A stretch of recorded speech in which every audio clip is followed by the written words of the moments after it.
actions lead to consequences, and your consequences either build positive or negative momentum, and then you get in what I call this success loop. And it's like, okay, you take an action and it builds a little bit of confidence. It starts to change your mindset. Then you're like, I want to take that action again.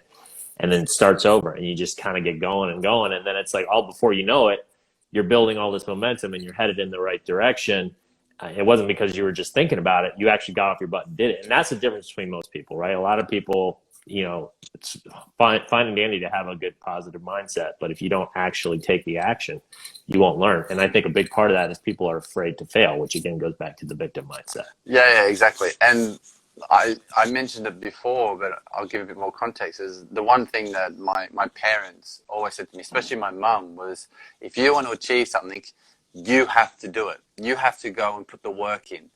And she said this one to me off the cuff once, and I really remembered it. And she said, "Luke, just because you work hard doesn't mean you're going to be successful."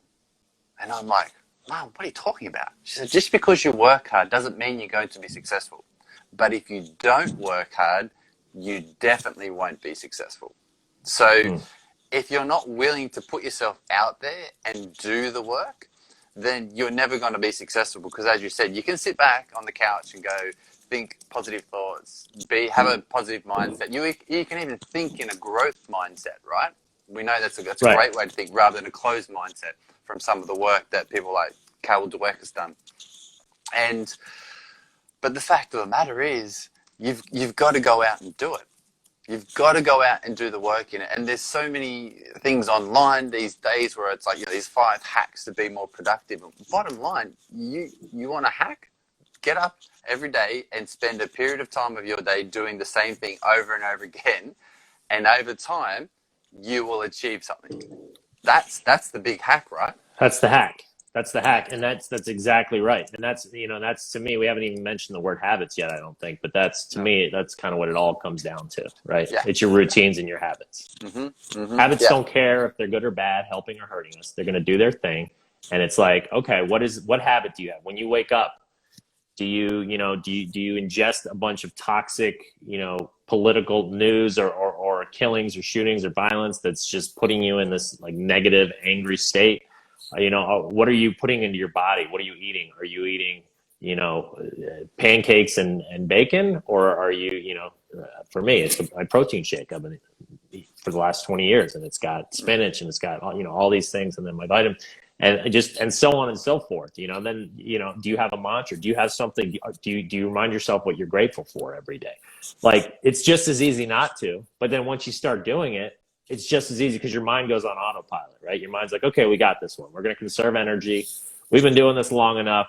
I know that this is automatic. And then all of a sudden you're doing these things and they're helping you to become that bigger, better, faster version of yourself, right? Yeah, exactly. And it's like a roadmap, right? If you create these habits and create the right environment, you set up your cues and all these things that we both know how you set habits that can stick. It's like a roadmap. It's like if you look at a map in a new town, you follow the best route to where you want to go to the other side of the town. You get up every day and you follow that route, right, on the map. You think, yeah. Over time, you don't need the map anymore. It just happens automatically. You know how to get from one side of the town to the other. Right.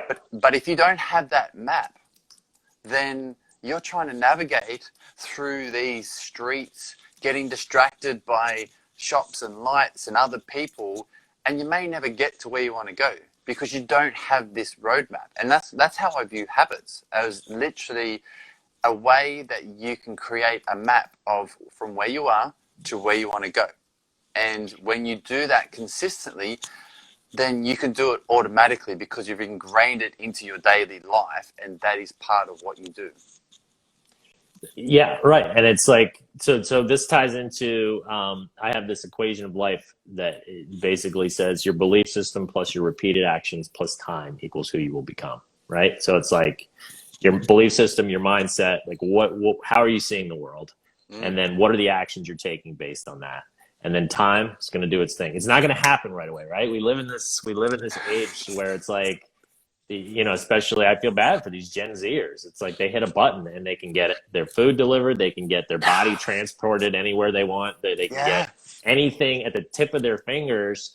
And then they see these, these Instagrammers, celebrities at 18, 17 years old that are making millions. Like, oh, I can do that. It's like, no. The hard work, that whole thing that used to be, in my opinion, even though you look back 100 years and you feel, it's like people now feel sorry for those people. It's actually, when you look at the situation that they were faced with and the fact that they were forced to have to do a lot of these things themselves, right? Like back when we milking your own cow to get your milk for the table, like that's like not even like you hit a button now and your milk's here.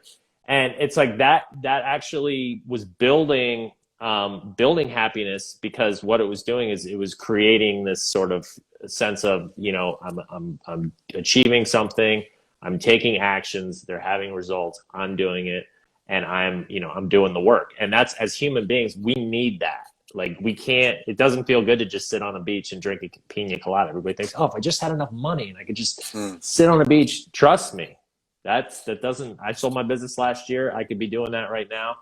I already knew before I sold my business, but it was kind of neat to see like afterwards where I was like, yep, I knew it was true, and it is. And it's like, you got to constantly be working towards something. You got to have goals. You got to be, and that passive sort of, I don't know the word I'm looking for, just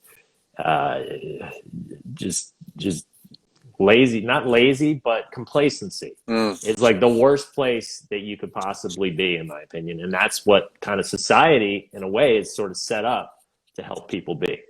And I think alongside that is gratitude, right? We hear this all the time, is having gratitude, being thankful for what you have and who you have in your life. And it's really easy to say, like, don't get me wrong. It is really simple to say when people say, oh yeah, I've got gratitude for this and gratitude for that. But practicing it is a completely different ball game. And the way that I love sharing this story with people is, the way I look at gratitude is like this. If you see a glass of water, right, and the glass is sort of, the level of the water is in the middle, right? So people will say, well, is the glass half full or half empty? And the old saying is, optimists will see it half full, or optimists will see it as half empty. But when I see a glass like that, I don't see whether it's half full or half empty, because if you do that, you're focusing on the contents. You're focusing on the water, not the powerful thing that's the actual glass. It's holding the water there, right? And if you think of that analogy as a glass is really strong, right? Glass is super strong, but also it is fragile. So you've got to take care of it. You can't throw it around the walls.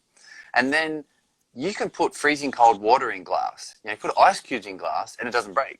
But then over time, you let it warm up. You can put boiling water in glass and it doesn't break. So it's resilient. It's amazing, right? But then people get caught up with being optimistic or pessimistic and focusing on the contents of this glass. This is like an analogy for life, right? But it comes back to gratitude. And where we're going wrong is we're focusing on what we do have and what we don't have, rather than being thankful for what we actually have in that glass, because it is strong, it is powerful, it is resilient.